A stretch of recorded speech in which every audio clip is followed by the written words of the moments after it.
O'Brien, Armin Shimmerman as Quark, Alexander Siddig as Dr. Bashir, Nana Visitor as Major Kira, and then Charlie Brill is playing Arn Darvin. He's the original actor from the original episode, which is really cool that he came back to play this character again. And then, there is a really fun story on Memory Alpha about this episode, where basically they decided they wanted to revisit this episode. They knew that the actor who played this character was still alive and available to work, and the Deep Space Nine writing staff went out to get lunch, and they were talking about it. They're like, well, do you think he's going to want to do it? How do we approach him? How do we reach him? And basically they happened to look over, and 2 tables over, the very actor they were talking about was sitting there having lunch with his wife.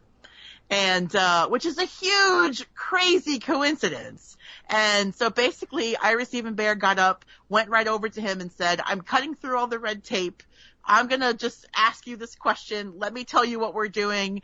And he basically laid out the whole idea to this actor, and he said, count me in. I would love to revisit that character.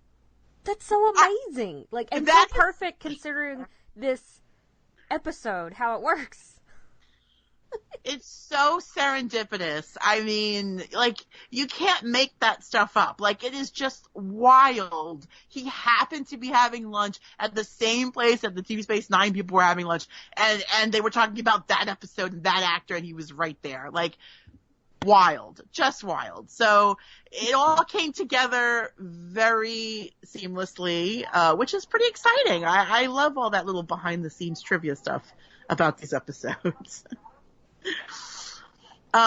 We also have a very small role, but Deirdre Emerson playing Lieutenant Watley. We'll talk a little bit about her later on.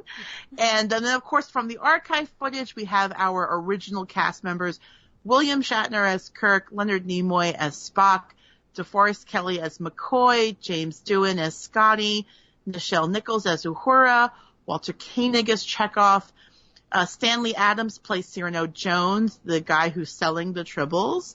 And then Whit Bissell plays Mr. Lurie, who's the station's manager. So yeah, we've got some we got a stacked cast here. We're going to jump right in. In the first scene, we see a shuttle pulling up. That's not the right thing, but I couldn't think of docking with Deep Space, pulling up like it's a car, it's docking with Deep Space Nine. Yeah, I think docking's probably a better word. I'm no NASA scientist, but it's probably not pulling up, so I'm going to say docking. I mean, it's fine, because, once we get done with this call, it'll be like, oh, I'm going to hang up instead of, I'm going to disconnect the call. Yes, I know. I'll just hang up. No, you won't. You will click the end call button is what you'll do. It's not a phone. Yes, it's true. I do it all the time. And we meet these 2 investigators from Temporal Investigations, Dulmer and Luxley, which sounds like a cartoon duo, like Tom and Jerry, for some reason to me. Except for they have no sense of humor. Yeah, they do not have any humor. They do not like jokes, because Dax tries to make a dad joke. She says, I guess you guys are always on time. And they're like, no, just stop. I just wonder how often they've actually heard that. They must have heard that every single time they show up anywhere, and I can understand that one. Because people always joke about my name. They say, okay, are you okay? And I'm just like, yeah, I've not heard that one ever. Yes, I get the, oh, your name is Rebecca, like of Sunnybrook Farms? Yeah, you're the first person ever to think of that. Wow, look at you, so smart. Yeah, it's true. Oh, boy. So they're here because the Defiant went back in time. Sisko says it was an accident. And basically we're given a real quick exposition here by Sisko, which is very helpful, that basically 2 weeks ago the Cardassians contact them and say, hey, we've got this orb that belongs to the Bajorans. We want to give it back to them. and so the Defiant is sent to go pick it up, basically.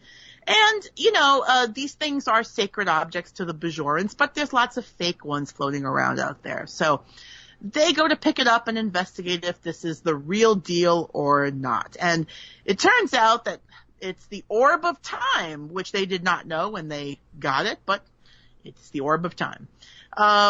We see the Bajorans bring it on board the Defiant, and then very quickly we are introduced to a character who calls himself Barry Waddle, which is like this guy straight up from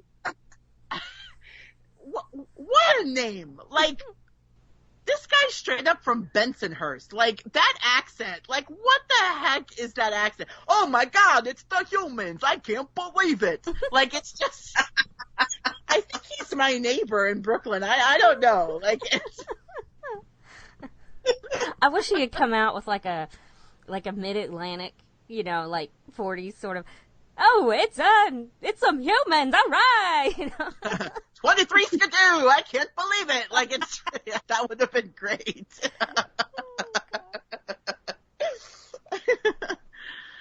Yeah, so he says he was trapped on Cardassia when the Klingons attacked. He's been stuck there. He says he's a merchant, and now he's basically able to escape.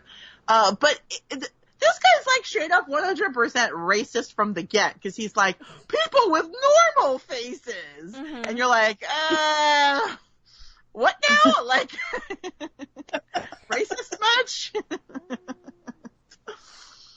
I do think it's funny that he says that the Cardassians drink hot fish juice in the morning, which is pretty disgusting on a lot of levels. But that he loves, he orders a Raktajino right away, and he's like, oh, the Klingons know how to make a good beverage despite being foul-smelling barbarians. So, I don't know what this guy's deal is, but he's pretty terrible. Well, he really, has to push it on the Klingon side, because as we find out later, he is Klingon himself. Indeed, yeah. A human. Yeah. Yeah. He's just used to really pushing that he hates Klingons just so no one ever figures it out. And it's like, it's been like 50 years, buddy. Can you imagine, like, he, like, shows up at a party and everyone's like, oh God, here comes Barry. He's going to start off about Klingons again. Hey, everybody! I have Klingons! How about you? Like, all right, Barry, we get it. Barry Waddle, your racist uncle. Yeah. Disown him at Thanksgiving, everybody. Yeah, well, I suppose he's been trapped in Cardassia after the Klingons attack. He has to go around saying how much he hates Klingons. Yeah, pretty much. Excuse me. So, after saying that the Klingons are foul-smelling barbarians, he leaves on that winning line. And O'Brien and Bashir tell Worf that they like the way he smells, that he smells a little earthy, a little peaty, with a hint of lilac. And so, and Worf's face can only just be one of like, huh? Like, confusion on that one. I do enjoy how in the next scene O'Brien is like trying to continue this joke with Jadzia and be like, next time you see Worf, just sniff the air and be like, is that lilac? See what he says. I love the fact that she's got her own ways of torturing him herself. She doesn't need any more. So let's talk a little bit about, like, before we get any further, because we are sort of in this point of the show, Jadzia and Worf are a couple. They definitely go through their rocky moments. They end up getting married later on in the show. But, like, what did you guys think of the Worf-Jadzia romance? Like, did you like them as a couple? Did you not care for it? I'm just curious what you thought about it. I really liked it. I thought she was, because she's so lighthearted and fun, and she clearly really has a lot of love for the Klingon culture, like going way back because of the Dax symbiont. Mm-hmm. So, and he's just so super serious that you almost feel like he really needs someone as lighthearted as her, just to sort of balance him out a little bit. Yeah, I definitely agree with that. What about you, Brooke? All of that, but also, you know, she's so free with like her sexuality and everything, and so like open about everything, and Worf is so like uptight and, you know, very clinical. You know, he's not into joking very much and all that, and then like the juxtaposition of their personalities I really like together, because, you know, I think she helps him become more of a person. You know? Mm-hmm. Mm-hmm. I think he probably secretly likes it, that she's the way she is. Oh, yeah. But he doesn't want to admit it. You know, it's like when people tease you, you sit there going, stop teasing me, but secretly you're like, yes, someone's paying attention to me and I kind of like it, so. I think that's a very valid and fair point that definitely Jadzia, because Dax the symbiont has had both male and female hosts, has had a wide range of people that they have had relationships with, both male and female. And so for Jadzia, yes, her sexuality is very open. It's very, it's almost fluid in that sense, because every time the Dax symbiont goes into a new host, there's a whole new set of feelings and thoughts and desires and certainly preferences and that this host brings to it. So it's a very interesting sort of fluidic take on sexuality, which, you know, it's kind of, I mean, this was 1996. It wasn't really something that people were talking about too much, about like fluid sexuality, but the Dax character is very much that. Mm-hmm. Well, yeah, because there's the episode where she meets a former partner. Mm-hmm. Yes. And that episode was just so amazing. For the 90s, that was just something that was really groundbreaking. So, yeah, it's, that episode as well is a really, really good one. I was going to mention that, because that's such a different sort of thing as when Ezri shows up, and Ezri has to take on the Dax symbiote, and she's already married to Worf, and it's kind of like, I don't know what to do about this. Mm-hmm. Because she's got a different personality, and she's a different person, and she wouldn't necessarily do the same things that Jadzia did, you know. So I like the sort of the two. I like how it can show how the symbiote can react with different hosts and all that. Mm-hmm.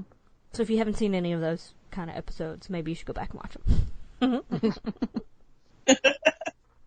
Yeah, definitely. I feel like, you know, Star Trek was in this moment kind of dipping their toe into a more expanded definition of like sexuality, but it's also a little frustrating because you think about a character like Seven of Nine, who, when she was introduced on Voyager, the writers right away wanted to make her a queer character. That was from the get. They wrote that character. They wanted her to be queer. And the producers and the powers that be shot that down and said it's too edgy. It's too shocking for the audience. And so they never pursued it. Or they weren't allowed to have that character react the way that they wanted her to. So in Picard, where they definitely more than imply that she is queer, is really was sort of a little bit of a, what's the right word, that they were able to kind of reclaim that and say, you know what, this is what we wanted to do from a long time ago. We weren't allowed to, but now we can. I hope going forward in the other Star Trek shows that we get more of that. We get more, and certainly I think with Discovery of having a gay couple and it just being sort of like, oh, they're a couple. Like, it's not like a big deal. It's just it's who they are. I think that was a great jump forward in that. A step forward, I shouldn't say like they solved all the problems, but it's a step forward.